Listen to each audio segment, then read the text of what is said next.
Hey, what is up, guys? So today we're just gonna go out for a cruise and talk about this car, basically the FK7 and its current mods and plans for future mods. So let's just go drive out of my garage real quick.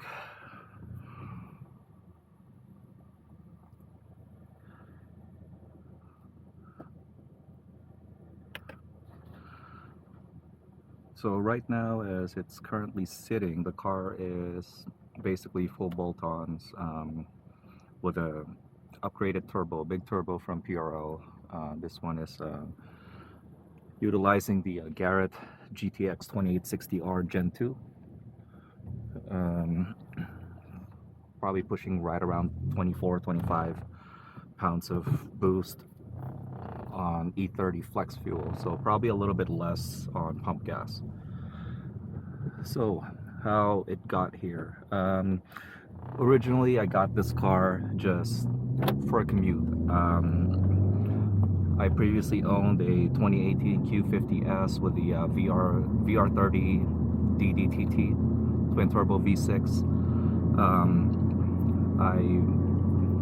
I got a job offer which is around 60 miles away from where I lived at the time, so I had to commute. So I had, like the car was getting like 20 miles per gallon on a good day, so I had to basically trade in the car, get something that's more fuel efficient, which is why I got this car. So I got a 6-speed manual 2017 FK7 and Sonic Gray Pearl. I drove that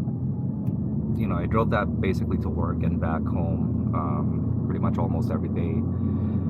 And about a year later, my boss tells me that we're no longer having you in the office. We're just gonna have you work from home permanently. So I was like, okay, so I got this car basically for no reason.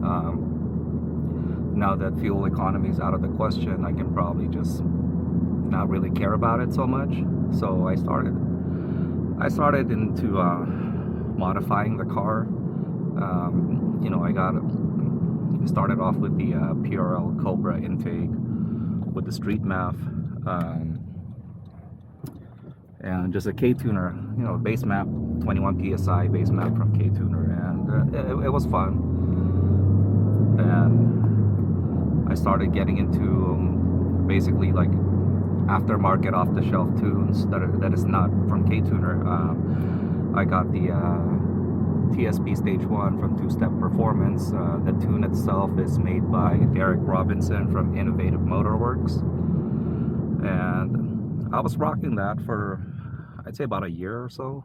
It did have a knock control problem. My knock control kept rising every time I started doing pulls, and I believe it had to do with the fuel quality. At the time it was, because like I was in California. Basically, if you're in Arizona, California, Nevada, your 91 octane is just shit. Like that's just the way it is. It's shit. Like, I'll forget about comparing it to 93. You can't even compare it to other states' 91 octane. Like, there's a big difference between Arizona, California, Nevada 91 and other states' 91 octane. So and let alone 93 octane. So it's not even a comparison. So basically I contacted D-Rob about that, and first thing he told me was I should probably start adding a little bit more ethanol in it, maybe about 1 gallon of E85 for a full tank of gasoline 91. So I think that puts the car around E15, assuming that your 91 has 10% ethanol and your E85 has 85% ethanol. It'll put you around E15, but I would say it's probably right around E12 if anything. So it did resolve that issue, that knock control issue. So I was pretty happy with that, and it got to the point where I started to crave more power from it. So I bought other bolt-ons. I got a PLM intercooler. Yeah, I know, PLM is basically the copycat of the PRL version 1 intercooler for the 1.5T, and like at the time, like, you know, I was given a deal that I couldn't really resist, so I just took it. It was like $350 for the full, you know, intercooler, charge pipes, brand new. So I couldn't really turn that down. So after that, I got a downpipe, and of course I started to crave more power after that, and started getting into, you know, like thinking into getting into an upgraded turbo. So at the time, during this time, there was only two options for upgraded turbos for drop-ins. You know, if you're not getting a Garrett PRL, you're either getting a 271 W1 turbo and the pure 450 turbo from, you know, Pure Turbos. I went with the Pure Turbos because, one, I lived in Oceanside. Pure Turbos was like 10 minutes away from where I lived at the time. You know, like I could easily drop off my turbo and pick it up, no problem. Also, W1 was experiencing pretty high failure rate for people pushing like around above 27 psi, and I mean, I don't really know what it's about, but, you know, apparently they made some improvements on it, and, you know, there's still a lot of people having problems with the W1 failing on them. You know, like the turbine blades were shattering, exhaust housing were cracking, which is pretty common for a drop-in turbo, I would say, something this small. So, which isn't really a big deal, but the turbine blades shattering, you know, like little pieces of turbine blades just, you know, just chilling around inside your turbine housing, that's not a good thing. And that's basically it. That's basically why I went with the Pure Turbos. So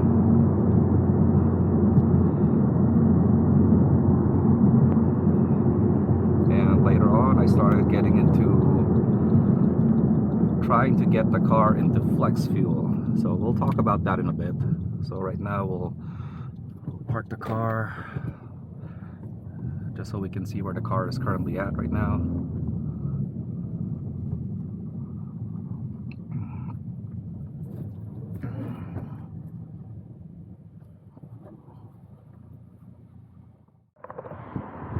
So here's the car right now as it sits. I apologize if the car is a little dirty. It just rained here in Las Vegas. Got a lot of rain. So it's on Gram Lights FK7 CTR in gloss black. Full gloss black, I would say. Tires are Continental Extreme Contact Sports. 245/40 18s. The wheel specs are 18 by 9.5 with a 38 offset.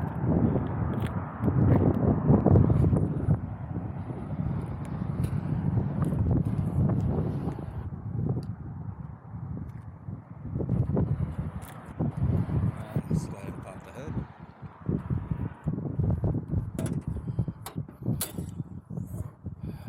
Here's how she currently sits right now. It's kind of dirty. So here we go. It's the PRL GTX2860R. And I'm rocking a turbo blanket here. I ditched the PRL heat shield, so I think this helps turbo spool a little bit more, keep the heat contained into the turbo housing.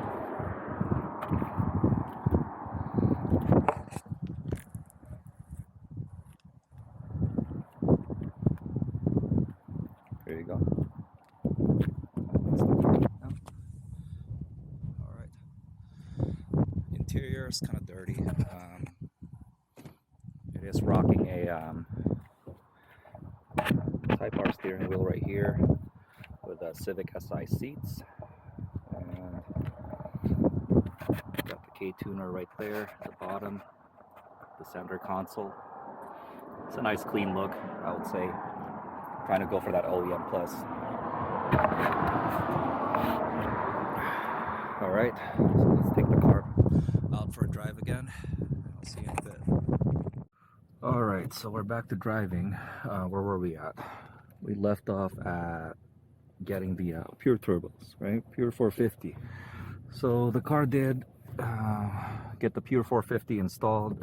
I had I was rocking that turbo for about a year or so, and I eventually did crave for more power, and I got into flex fuel tuning with Derek Robinson as well. So it was all that mods on a stock clutch. Yes, so you heard that right, stock clutch. It was fine for a little bit until of course it wasn't. It started to slip like crazy, even at higher RPMs. So that's when I, contacted E-Man from NA Performance, and I got a Type R retrofit clutch installed by him using my 1.5T flywheel ring gear as a core. So there was that, and so I think the clutch should be able to handle all the power this little 1.5 can make on direct injection, at least. So even with the upgraded fuel system pushing around 400 horsepower, the clutch should be able to handle that. So eventually, I guess I drove a friend's car that has a friend's 10th gen Civic Si that was rocking the Garrett GTX2860R from PRL, and after that it was over. The little spooling noises it made, it sounded like, I don't know, it sounded like a jet. I guess it might have been because it had a anti-surge compressor housing, and that was it. So after that I looked around trying to find myself a PRL turbo kit, but I think this was during the time when PRL actually discontinued the kit because of all this EPA regulations crap going on. So they discontinued the kit, so you couldn't even buy it anymore. So I had to source a used one. So I found the used kit, 2860R, and it just so happened this kit was actually the one in Fong's Civic Si, that silver Civic Si. And I'm probably like the third owner of this kit, but everything checked out aside from other hardware that you need to replace, like gaskets, crush washers and all that. The turbo checks out fine. The shaft play was within spec of a ball bearing turbo, and it worked like new, to be honest. So that basically just puts to where the car is currently right now. So if you're gonna ask, was it worth it doing all this on an L15B? Yeah and no. I guess it's worth it in a sense that no one expects anything from a base model Civic Sport, and like when people try to roll race against you in the highway and you just leave them in the dust, and like the facial expressions they make, and that makes it pretty worth it. Is it not worth it as well? Yeah, it's not worth it, because to get to this power, there's a lot of walls that you need to overcome to get to this power. Like one of them being the clutch. That's already an expensive, especially if you're not doing your own labor. It's pretty expensive. So clutch, to be able to handle the power. After that, possibly a built engine. Because right now, like I'm on a stock engine. Like I don't even know if this car's gonna blow up or not. Sometimes, like when I push this car, I do pulls, I race, and I don't know if this car's gonna blow up or not, to be honest. Like, I'm not even kidding. What else? Fuel limitation. So even if you get to the turbo, if you have a non-SI 1.5T, the fuel threshold, the power threshold for the fuel limitation is a little bit lower than the SI. I think the SI could make around 350, a little bit more or so, like 370 maybe, if you push the fuel system a little bit on ethanol. The non-SI can probably put around 300 to 330, maybe 340 if you're pushing the non-SI fuel system. So another upgrade for if you're a non-SI is probably try to get a SI fuel system, which includes having to buy the intake cam for the SI, because the intake cam is the one that runs the high pressure fuel pump. So that one is also different. So you need the high pressure fuel pump, the injectors, the hard line and the intake cam.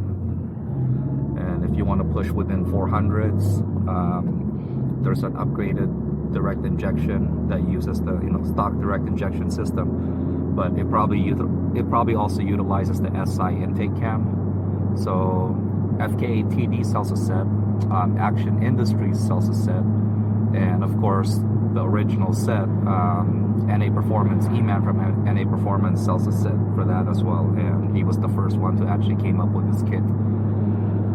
So there's that. And as far as for the future plans, to be honest, I don't even know. I kind of want to upgrade the fuel system to be able to make more power on this turbo, but at the same time I feel like this engine is going to blow up. So I don't know, I feel like I would have to start off with building the engine first before I even try to mess with that. And this goes back around to when I say it's kind of not worth it, because to be able to do that, then you're going to spend a crap ton of money just trying to have a built engine to be able to withstand that kind of power, because you're pretty much expecting a lot from a little 1.5 4-cylinder. Like this is a lot, and for this car to make that kind of power within the 400s, like low 400s, you're probably talking about over 30 psi of boost, maybe around 30, 32, 33, something like that. And which is also another one, because if you're using the stock ECU with Ktuner or Flash Pro, it doesn't matter, as long as you have that stock ECU while using an electronic wastegate, I believe your boost pressure kind of limits to around 32 psi. So you can have a 4-bar map sensor and it doesn't even care. Like, it'll cut you off at around 32 psi. It'll just stop right there. So one of the ways around this was either people go to a standalone engine management like Motec, or they go back to the pneumatic wastegate setup with the old PRL turbo kit, where it doesn't use the electronic wastegate. So that's another way to go around about it. And at that point, you're just spending so much money. And I think this car is perfect within 300, 350. Because other than that, if you want to surpass that, you're just going to spend a lot more money, and I'm not even sure if that's worth it. If you're looking for that kind of power, then you probably should have just started off with the Type R. But I guess that's one of the things I look at. This isn't a Type R, but like, people get shocked when they get left by this car. And it's not an SI, it's not a Type R, it's literally a freaking base model.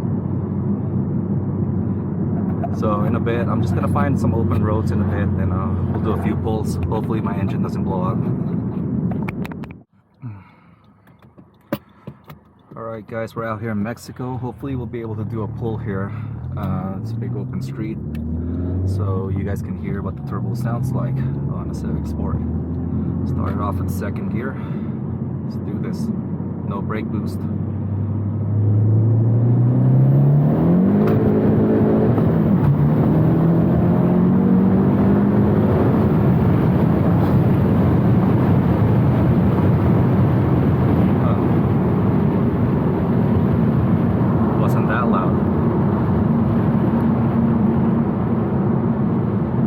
Spinning a lot of tires there. It's kind of cold out, and these aren't really the best tires for just doing pulls from a low speed, especially in a front wheel drive car. And I hope you guys are happy with that. Keep the viewers happy with that pull, and see you guys next time. Peace out.